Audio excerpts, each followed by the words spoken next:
Hey everyone, we have Irina Del Cid on today, and she's a fellow house hacker that I connected with on Instagram. And I really just wanted to bring her on to tell us her story. How you doing, Irina? I'm doing well. Thank you for asking, Paul. Thank you for having me. Yeah. Introduce yourself to my audience. Tell everyone a little bit about yourself. Because you have an interesting story, as you didn't grow up here in the US. Oh yeah, thank you. Well, I was born and raised in Honduras. I'm a I'm a house hacker at this moment, and I have only two properties, and I'm looking forward to getting my third one this year. And my thought was, hey, I can get into real estate investing, and how can I get into it? And I learned about house hacking through Bigger Pockets. And I got into it, and I met my mentor, Chris Lopez, and showed me the way. And so here I am now. Awesome. We talked a little bit before the podcast. It sounds like you came over here in 2004, correct? Correct. Yes, I got a scholarship to study at Joan Barry University.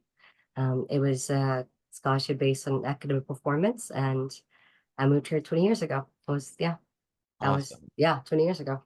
Yeah. So all over the country, and you settled here. Well, not here, but you settled in Denver. Is that where you're at now? Yes. Awesome. Um, Tell us a little bit about, you said you have two properties, you're looking for your third. Did you house hack both of these properties? So the first one, yes, the one I have in Denver. So I have a location, one in Denver. The second one is with my sister. I am currently with my sister, Yeah. staying here over the holiday week, and the third one hopefully will be in Denver too. The first one is definitely house hacking. The second one is just like an equity Okay. partnership. Yeah. So tell me a little bit about this house hack, the first The one. one that I have, Yeah. it's a really good one. It's so I the story goes, I wanted to build or wanted to buy a property where I can rent to other members of same demographics per se. To house hacking. So the thing went, I remember getting backstory. I remember getting divorced that year, and I wanted to get a property where I'll be able to house hack it. And one of my mentors, Chris Lopez, um, showed me the way of trying to rent it by the room. And I remember one of his clients, or I should say, one of his partners was Jeff White. And I started doing deal analysis based on what they provided me. So every Friday night, I would stay home, and I would do like five deal analysis. Like I would look through houses in Denver and trying to find a way, or not find a way, how to analyze his properties and find a way to house hack them. I got to the point that after 3 months, I was able to analyze deals very quickly.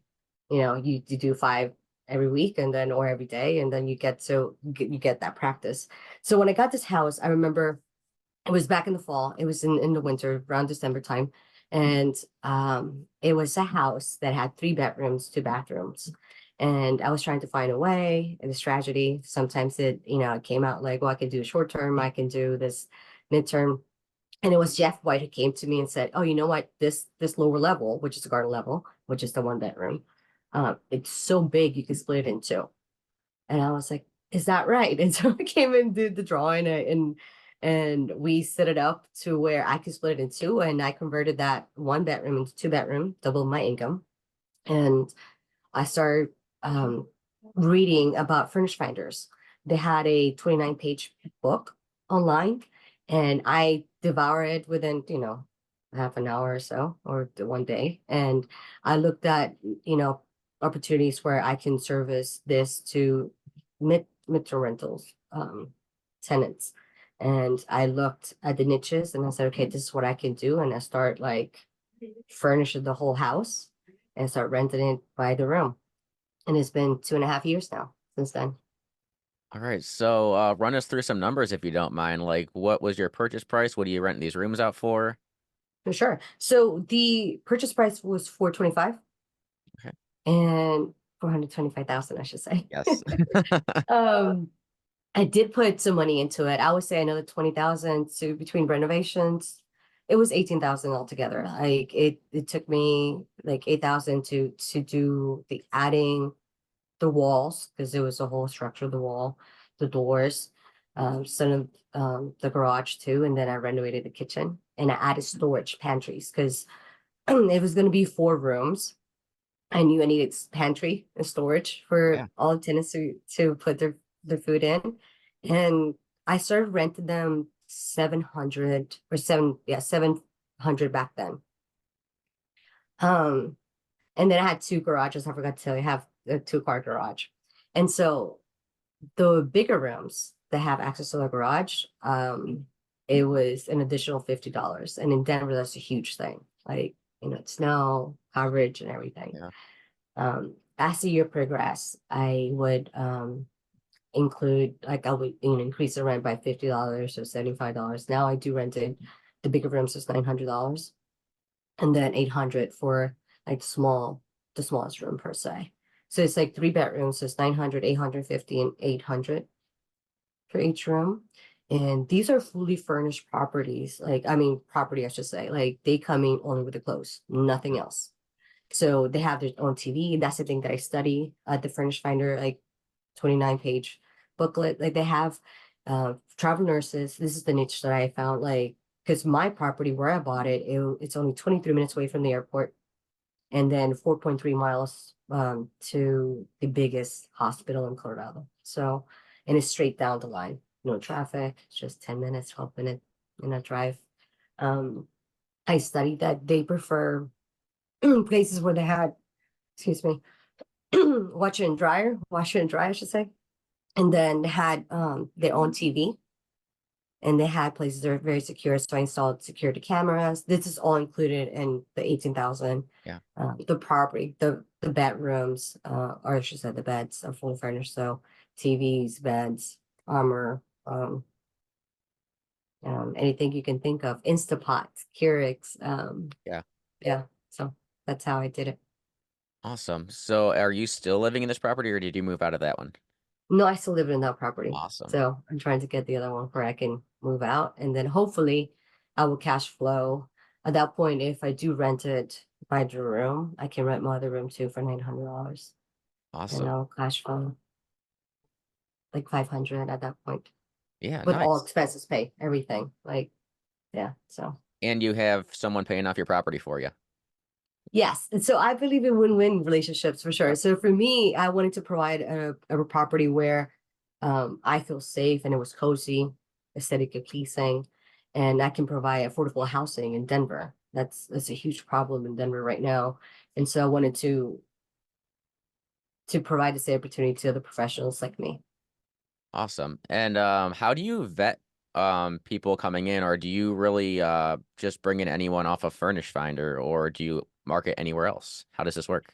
Yes, for sure. So no, I do have a screening process, and this is, again, this is from Jeff White. I learned his process. I sat down and talked to him. I wrote notes and back and forth. And now I remember in the beginning, I would go back and forth with him. I text him and I'd be like, "Hey, what do you think about it?" And like this. So we set up a system where um, they do have to go through a screening process. I do background checks and credit score checks, and in the beginning, since I only did travel nurses, I request a copy of their contract if they were moving to Colorado Hospital or UC Health, then I would just require that copy. So for when it came to the screening, for specifically just a room, I would go for credit score 600 and above, and then no evictions, no foreclosures, no felonies. That was important to me since I'm a female. I wanted to make sure that the person who was living with me didn't have any criminal background that was going to be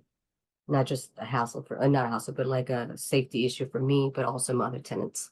Gotcha. Yeah. Awesome. Yeah, because I mean, you're now opening up your home where you're living to other people. Yes, it's helps you monetarily, and you're building up more income for your next house hack, but you also don't want to put yourself or the other people living there at risk. So that's a really good way to go look at it. And Yes. you brought And up Jeff so many everybody, times, so he's great. So him and oh, he's awesome. Celia. I called him my coach for, as a joke, but he's like, he's another house hacker.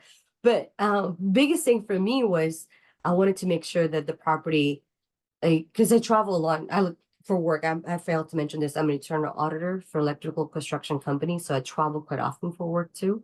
So if I get to leave, I wanted somebody who was going to be responsible at the property as well. So, that fear, it's it's taken out one that risk, I should say. I mitigate that risk by doing all these processes.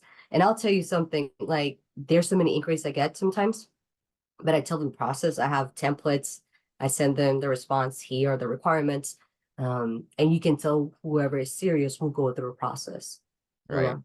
And so whoever is not, then it doesn't pan out. So Yeah, you start to filter out the people that are just sending you a message seeing if it's available or somebody that's willing to actually go through your entire process to apply for that property. Also, so do you have locks on each of your doors? How do you keep the people living there secure and sure, comfortable? yes. So I do have 3 points of entry. I have the French door and the back door, which is always locked. I have keys. I do provide keys to my tenants once they move in. And I do have keyless entry in the front door and then Okay. another keyless entry in the garage. And I provide those codes once they move in. They do have keys to their each other rooms. Okay. And I have copies and I provide them a copy. So um yeah, that's how I do it. And I have cameras in the garage, in the front door corner. So yes, I can see whoever comes in and out if there was any questions. So Yeah. yes, but yeah, I provide them a key to each of the rooms. They're not keyless. The rooms are not keyless entry, but they have a room each. I mean, a key to each of the rooms. Awesome. And I think you pretty much already touched on this, especially or at the beginning, but it sounds like you're providing everything. So that comes down to your, everything, even your eating utensils, your plates, your cups, your coffee mugs, everything, right? Everything. Yeah. Yes. So one of the things that I learned, it was like the riches are in the niches. So I was able to study the furnish finder, I would say clientele. They want easy access to things. They want to have uh, what we call amenities. They wanted to have their own TV. They wanted to have their own mugs or even the coffees, coffee machines, you want to call them that way. Um, and they wanted to have easy access point of entries where they can come in and out. They they prefer that way. And it's easier to me because then it's not that I just provide a room. They have access to the whole house. They come in, they feel welcome in because I have a fireplace. They come in, they can read the books that I have. They always ask me, hey, can I read one of those books? Um, they can sit in the living room. They do their meal prepping. So I have 2 fridges. I failed to mention that I have 2 fridges. Yeah. So they come in and if they want to do the meal prep, I also have like meal prep like packages they can use. Like, yeah, you can use these and so anything you can think of, they have access to. And if whatever I didn't have, they will request it and I'll buy it. So anything from a rice cooker, I don't bake, but they requested bake things. I was like, yeah, here, I'll get you the bake, sheets and whatnot, and I have them in the house. And um, yeah, so now it's like I can just leave the property and I can rent it the whole house if needed to, and it'll be fully furnished and nobody except for the clothes, you know. That'll be the one thing they will bring.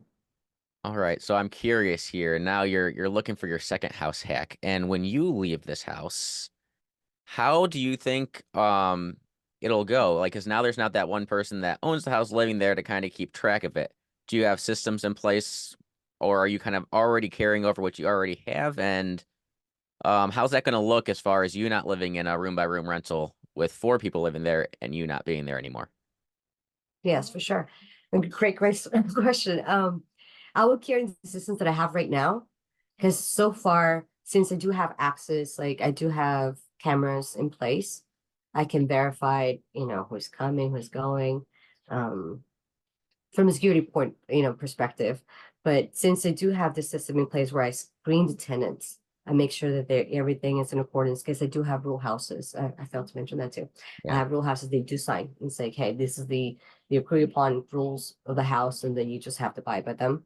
If you have any issues, which have had issues, even me living in the property, where they come to me and it's like, "Hey, this person is not agreeing or is not acting upon the rules of the house," then I will have the conversation with the individual. So it will be the same principle, just the fact that I'm gonna live in another property and then follow through those processes. I do have Google Sheets, Google Docs, emails, and one specific setup for this property. So any communication will come through that email. I'll verify it wherever I'm in. And if there's any issues when it comes to repairs or fix, I would try to do it myself or get a handyman, which I do have. So Okay, awesome. yeah. So, I mean, what's really nice of what I'm hearing is you did a lot of work up front to put good systems in place and did a lot of studying up front rather than just winging it. So that it takes a lot of that back end work off of you and that time and, you know, Yes. yeah. So you I reached did out. wing it some though. I did. I don't call it winning. I think I brought this to like my mentors, Chris and Jeff, and I said, "Oh, I'm pivoting." And that's like they were like, "Oh, that's a good idea." It's like, yeah, it's like you pivot, like Yeah, you don't get stuck in one area. And this happened specifically because in the beginning I did travel nurses and medical students, and I had a tenant who lived with me almost 2 years. And we do an extension of 6 months, and then now I open to airport personnel since I live so close, and I just pivot, you know, yeah. yeah, so But the same house rules apply and you're offering same the house same type rules. of living. It's not like you're offering an unfurnished room now. It's all the same setup. It's just you're pivoting toward looking for a different um roommate. Correct. Yeah, tenants. Yeah. Tenant roommate, yeah. Now you're looking for another house hack. What are you looking for now that you've done this and you've learned this strategy? What are you really looking for now going into your next one? So I do enjoy living with people. I actually I enjoy it. It's just me. I don't have any pets, so it's fun to share a space with other similar professionals and have like that shared mindset. I would definitely look for another property which is rent by the room. I love the setup of having either a 3 bedroom or 4 bedroom house. If I get to have the opportunity to get an ADU, I would definitely do it. Yeah, So either me living in the AU property and then renting the whole house, or still living in the house and rent by the room. yeah, It's it's it's what's the saying that Americans say? If it's not broken, don't fix it. yeah. Yes. So So you figured out this strategy and you're like, why would I change anything? This works. Let's do it again somewhere else. yes, let's do Yeah, it. I love it. Yes, exactly. That's Yeah. how we do it. The only thing that I would pivot per se would be the ADU, like just in case I wanted some privacy. But other than that, I like it. Or that rents out for more than a room, so you're renting that out. So You see, that's the thing. Like it's always fascinating to me how house hacking, it's to me, whenever I talk to individuals who are house hacker who've done this so many times and they bring me their ideas, it's like a wealth of information that I never knew existed. And you talk to the people and they're like, "Oh, have you thought about this?" And you're like, "Oh, I didn't, but let me think about it that now and then let me run the numbers." And so always fascinating. yeah, I'm always looking for houses that I could easily split into an ADU. Like if it's already set up to the point where like I can just put up a wall or two and that bathroom and maybe I just have to put a little kitchenette in there now.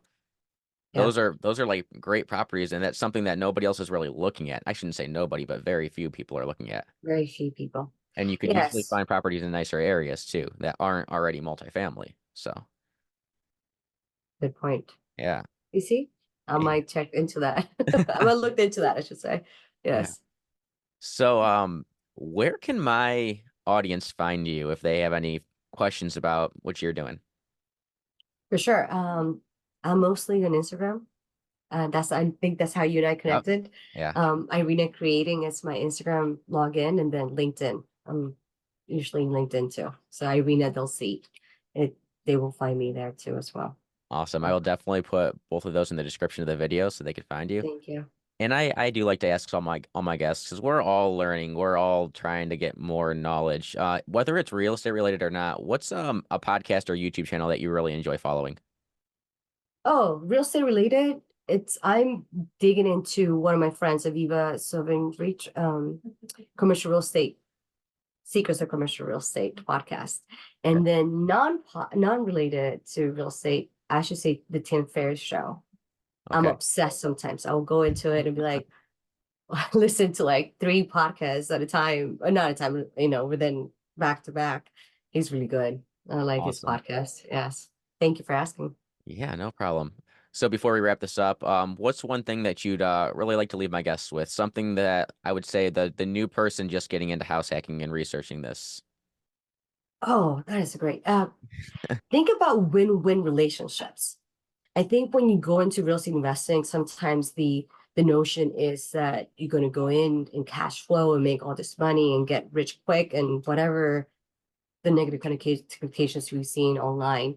But my perspective is if you come in from a mindset of having win-win relationships, I should say, where you're here to serve other people as well, because they're helping you, Yeah. then your success is going to be granted on that level.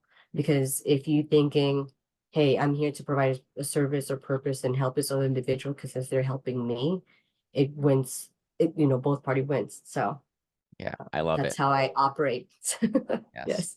I absolutely love it. All right. Well, Irina, thank you so much for coming on. This was awesome. No, thank you for having me, Paul. I appreciate this.